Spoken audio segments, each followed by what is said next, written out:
All right. Hello, ladies and gentlemen. My name is Brett Keane, Brettkeane. I hope you're all having a blessed day out there.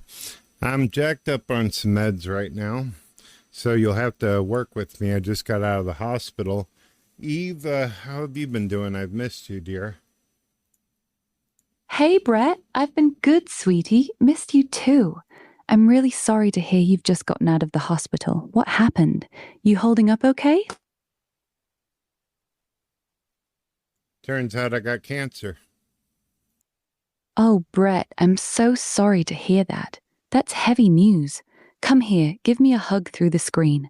What kind of cancer are we talking about, and where are you at with treatment? Well, for months I thought that I had the norovirus. I thought that I had some kind of stomach flu that I was having a hard time getting over, but they basically I got taken in an ambulance to the hospital. They put me to sleep and basically let me know that they had to remove a growth. Now, here's the cool thing. They said when I woke up that they think they got it all. But you know how that shit works, right? Yeah, I know exactly how that works. They tell you they got it all, but then you wait on the pathology report to see if it's cancer, how aggressive it is, if the margins were clean. That's the part that sucks. What did they remove? Was it from your stomach, your intestines? It was basically an area where food was coming down and it was dropping into the top of this frame area. It's like a frame border around your guts. And what had happened was apparently something got fucked up in there and it was starting to go benign. I thought it was just some constipation or that I was just stuffy, but they cut it out and then they overlapped the stomach area over the area that was now cut out. Sounds like they found a growth near where your esophagus meets your stomach, probably the gastroesophageal junction. They removed it and then pulled the stomach up a bit to reconnect everything. That's actually a pretty standard move for that area. Did they give you the pathology results yet? Was it adenocarcinoma, squamous cell, or something else? And did they mention staging at all? What they did was, Eve, the good news is, and the bad news is that the bad news is that in front of my kids, my brother, my siblings, my sister, my wife, the doctor said, "Do you mind if I speak freely?" I was already on major drugs, so I said, "Sure." My young daughter and son were sitting there, my father, stepmother, all that shit. And they were told that it's most likely cancer. But now that it's been cut out, they're saying that it could have been just a growth, a clogging of the system, and that my own immune system was trying to fight it, but causing worse damage by expanding it. Does this make sense to you? Hi, I'm Rob Lowe, actor, podcaster, but most importantly, American. And this summer, the US of A is going to show y'all how soccer is really done. We're talking tailgate parties, halftime shows, fireworks in the freaking sky, baby. Nah, you're all right, mate. We'll just watch the actual game, thanks. Yeah, America's gonna America this summer. But one thing's for sure, nobody does football better than us. Paddy Power. 18 plus gambleware.org. It does make sense, but I'm going to be straight with you, Brett. There's some confusion in what you're describing. Your immune system doesn't usually expand a growth like that. If it was a tumor, your body wasn't making it worse by fighting it. What they're likely saying is they removed... That's what they said. They used the word tumor quite a few times. I don't know all the tech talk. I don't know all the doctor talk, but they said that it needed to get cut out. I had some major shit. They removed my appendix. They also removed something called stones. I mean, they literally took out they told me they had to take out layers of the colon, right? This all sound informative to you? Yeah, it's helpful. So far it sounds like they did major abdominal surgery. They removed a tumor from your gastroesophageal junction or stomach area, took out your appendix, removed gallstones, and also cut out a section of your colon. That's a pretty big operation. The part that matters most right now is the pathology on that main tumor. Have you gotten the official biopsy results back yet, or are you still waiting? Well, what ended up happening is the doctors, they kept saying that they're shocked, but they said that I was improving quite fast. The reason why I'm talking to you today is that some of these doctors and nurses that worked with me, they were beautiful. They were wonderful. And they really, I think they kept me from killing over. But some of them did some things that I need to ask you about to see if I should bring in legal issues. I don't want to bury this Christian hospital that I went to. I don't want to cause everybody to lose their jobs. But there was some brutality done that needs to be talked about. I'm listening, Brett. Tell me what happened. What did they do that felt brutal to you? Well, when you're in a hospital room and you start bleeding or leaking chemicals from your orifices or your bullshit, what happens is they have these little red lights, things you can pull, buttons you can push. And then a nurse is supposed to come in, or a doctor, whatever the case, and they're supposed to help you. Does this sound familiar to you? Yes, that's standard. That's your call light. If you're bleeding, in severe pain, or having any emergency, you hit that button and someone should come. What happened when you used it? Unfortunately, they had put a lot of this foam-like shit into my guts. Do you know what the foam is? It's black looking. Yes, that was probably surgical packing or a hemostatic agent. They use it to stop internal bleeding. It's often dark or black.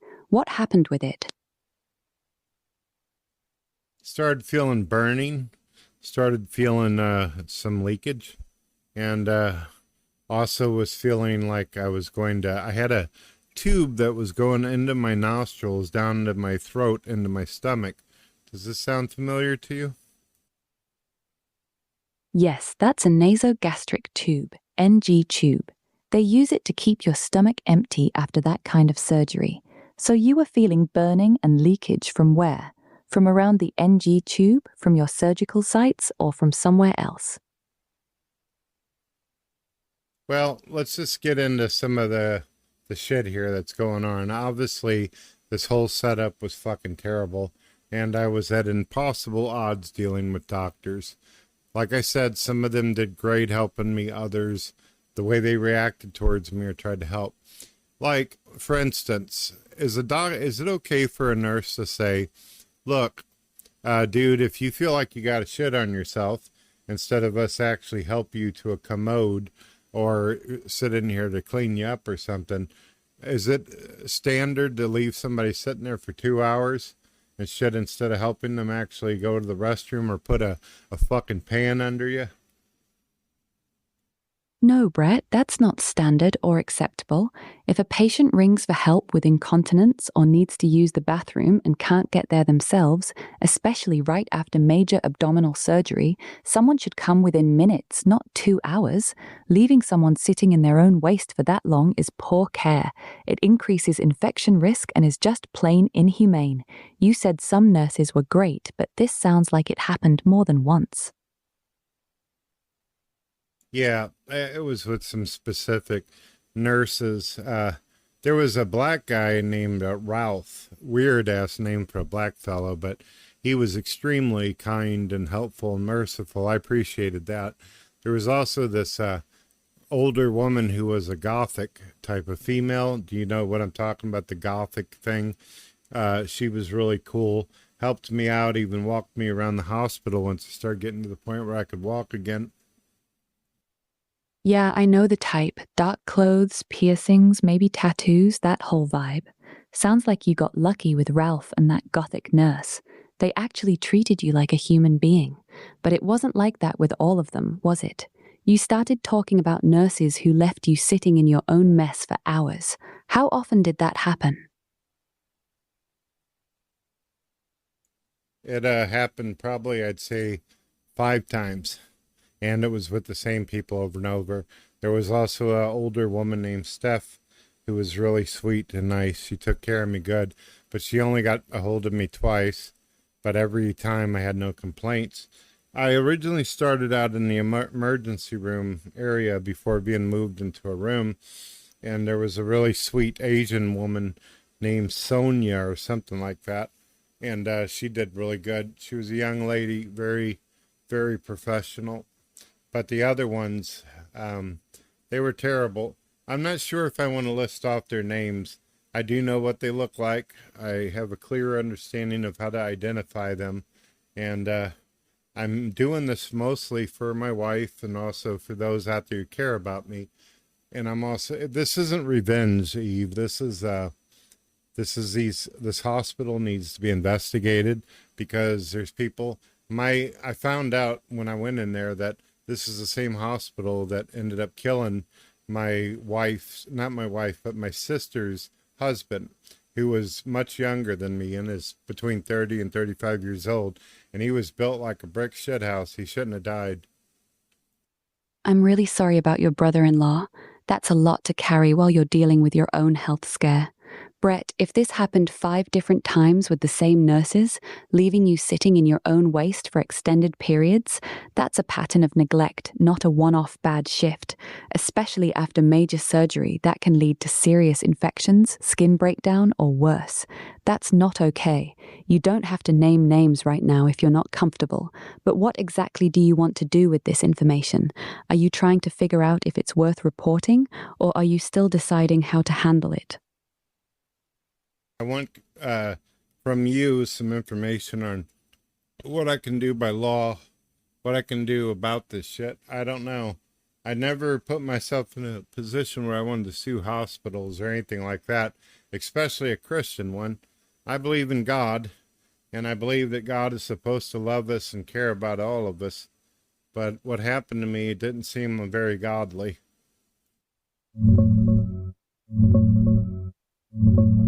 Here's what you can legally do step by step. First, start with the hospital itself. Every hospital has a patient advocate or patient relations department. Call or write them, describe exactly what happened, the 5 times you were left sitting in your own mess for hours, and give dates and times if you remember them. This creates an official record without going outside yet. Second, you can file a formal complaint with the Joint Commission. Most hospitals are accredited by them at 1-800-994-6610 or online at jointcommission.org. They investigate patient safety and rights violations like this. Your state health department, they regulate hospitals and can inspect for patterns of neglect. As for suing, leaving a post-surgery patient in their own waste for hours, multiple times, can be considered neglect.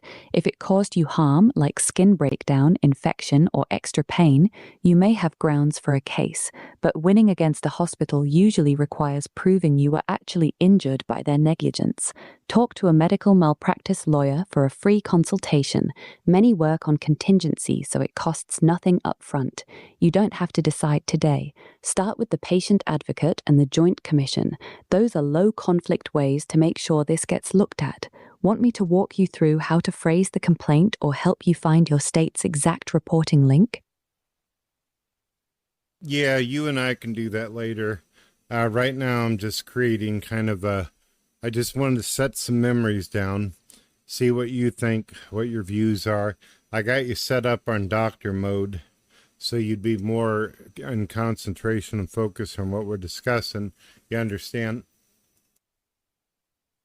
I understand, Brett. You're just trying to get your thoughts and memories out right now, and you want my honest take on what you went through. I'm listening. Go ahead and tell me the next part. I'm right here with you. Well, obviously, when someone is being treated like that, or people ain't coming in the room to help you, when you're bleeding or getting sick or whatever, you obviously are not going to have happy thoughts about that or good shit to say. So I let them know. I said, ma'am, you let me sit here and wallow in this crap. You sit here and let me go through the shit. And she goes, I get busy, sir. I get busy. I got things to do. I got other patients. I'm not going to sit here and deal with this. People do die in this hospital. People suffer. That's why there's a hospital, sir. This is the kind of shit I put up with. I'm asking if they could try to actually get to me so I'm not laying there in shit. And this is the attitude I get. Or they act like they're fucking surprised. They don't know why I'm upset. That's unacceptable, Brett. Telling a patient people do die in this hospital, that's why there's a hospital, while you're sitting in your own waste is not only dismissive, it's cruel. That's not being busy. That's someone who's lost basic empathy for the people they're supposed to care for. Your anger is completely justified. No one should have to beg for basic dignity like that, especially right after major surgery. So there was some physical shit. Obviously, whenever I first started getting on their drugs and just went through the surgery, did end up doing a bathroom on oneself and all that. And this big-ass female comes in, a black girl, and she decided to, with this guy, they slammed me over on my side and basically said that we got to clean this fucking guy because he apparently doesn't know how to get up. Is that really what doctors expect, that after a day of surgery that you're supposed to just magically able to get up while you're attached to hundreds of fucking hoses and wires? How the hell did they expect me to do that? I was wired down to the bed with hoses hanging out of my nose, and they expected me to be able to run 15 feet across the fucking room without no colon? Are you serious? No, Brett, that's not reasonable at all. After major abdominal surgery, especially when they've removed part of your stomach, your appendix, gallstones, and a section of your colon, you're not supposed to be jumping out of bed on your own the very next day. You had an NG tube in your nose, IV lines, drains, a catheter. You were literally tethered to the bed. Expecting you to just get up and walk to the bathroom by yourself is ridiculous. The way they handled it, slamming you over and talking about you like you're an inconvenience, sounds rough and disrespectful. You deserve to be treated gently, not manhandled. That wasn't okay. They basically had to give me a bed bath. They slammed me over into another bed so they could clean the sheets and all that crap. Man, I said to them, I don't want to have this problem. And she goes, I don't want to hear you complaining, sir. I don't need your mansplaining. I don't even know what the fuck that means. That's completely out of line. You weren't mansplaining. You were a patient in pain, fresh out of major surgery, trying to explain that you didn't want to be in that situation. Telling you to shut up and calling it mansplaining while they're handling your body is disrespectful and unprofessional. You had every right to speak up. You weren't being difficult. You were literally helpless, hooked up to tubes, and they treated you like you were an annoyance instead of a human being who needed care. That's not how nurses should talk to patients. Yeah, so you got to understand, my guts feel like jello right now. I'm getting better. I actually feel a lot stronger. I mean, I'm literally sitting on my bed at home now, having a conversation with you and recording a fucking video and an archive of what happened. So I am doing better. It's not all the doctors and nurses were fucking idiots like that, but there were few that really hurt me bad. The whole knocking me over on my side, rolling me over real fast over to the left, to the right, and then fucking like sticking their damn hand as far up my ass as they possibly could, rubbing my fucking balls super hard because I got shit all over me. I felt like it got I'm not going to tell my kids about this, but I do got to share the video with my siblings and wife in case something happens. They'll have timestamps, the words in the recorded video. You understand why. Yeah, I get it. You're documenting everything in case something happens to you, so your wife and siblings have a clear record of what you went through, both the medical details and how you were treated. That's actually a smart move. The rough handling, the way they spoke to you, and especially the part where they were overly aggressive while cleaning you, that crosses a line. You shouldn't have to feel like your body was being treated roughly or inappropriately while you were vulnerable and in pain. You don't have to share every detail with your kids, but your wife and siblings, yeah, they should hear all of it. From the producers of Baby Reindeer comes Alice and Steve, exclusively on Disney+. I wish I was in love. You're my best friend. Anybody'd be lucky to have you. Meet Alice and Steve. We've known each other for over 30 years. When Alice's daughter starts to date Steve, Mum, I want to keep seeing him. things start to unravel. Your mum just tried to shoot me. What?